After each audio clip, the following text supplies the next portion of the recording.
నాటి సీఎం కార్యాలయంలోనే కుట్రకు బీజం. కాదంబరి జత్వాని వాంగ్మూలం.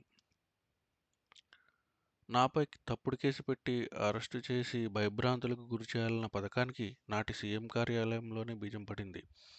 అప్పటి విజయవాడ సిపి కాంతిరాణా, డీసీపీ విశాల్ గున్నిలను నిఘా విభాగాధిపతి సీతారామాంజనేయులు సీఎంఓకు జనవరి 31న పిలిపించారు. వైకాపా నేత కుక్కల విద్యాసాగర్ పోలీసు ఉన్నతాధికారులతో కుమ్మక్కయ్యారు. అందుకే నాపై ఇబ్రహీంపట్నం స్టేషన్లో తప్పుడు కేసు నమోదు చేశారు. ఎఫ్ఐఆర్ నమోదు చేయకముందే విమాన టికెట్లు బుక్ చేసుకుని విశాల్ గున్ని బృందం ముంబైకి వెళ్ళింది అని బాలీవుడ్ నటి కాదంబరి జత్వాని న్యాయాధికారి ఎదుట వాంగ్మూలం ఇచ్చారు. ఈ విషయం ఆలస్యంగా బయటకు వచ్చింది. శనివారం విజయవాడలోని principal judge, junior civil judge కోర్టులో ఆమె వాంగ్మూలాన్ని న్యాయాధికారి నమోదు చేసుకున్నారు.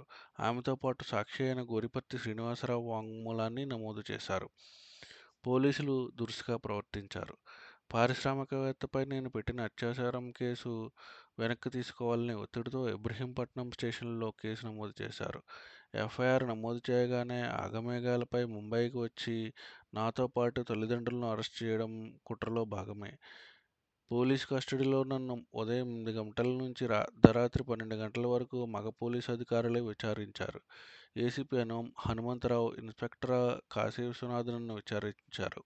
ముంబై కేసును వెనక్కి తీసుకోవాలని బెదిరించారు. వైకాపా నాయకుడు కుక్కల విద్యాసాగర్ ఫోర్జరీ ఒప్పంద పత్రాన్ని సృష్టించి కట్టుకథ అల్లారు. నన్ను పెళ్లి చేసుకోవాలని విద్యాసాగర్ తెచ్చిన ప్రతిపాదనను 2015లోనే తిరస్కరించా. దీన్ని మనసులో పెట్టుకుని కుట్రకు పాల్పడ్డాడు. ముంబైలో నన్ను, నా తల్లిదండ్రులను అరెస్టు చేసిన సమయంలో అప్పటి కేసు విచారణాధికారి Satyanarayana, inspector Srinu, ADCP Ramanamurthy, SI Sharif, Durga తదితరులు నా పట్ల దురుసుగా ప్రవర్తించారు. నా ఫోనును జనవరి 31 నుంచే ట్రాకింగ్లో పెట్టి నా కదలికలను తెలుసుకున్నారు.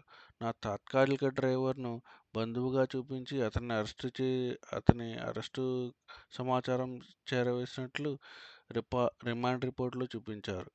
పోలీసులు బోగస్ పత్రం, తప్పుడు సాక్ష్యాలను పెట్టి నమోదు చేసిన కేసుల వల్ల నా పరువు, ప్రతిష్టలకు భంగం కలిగింది అని న్యాయాధికారికి ఇచ్చిన వాంగ్మూలంలో కాదంబరి జత్వాని పేర్కొన్నారు.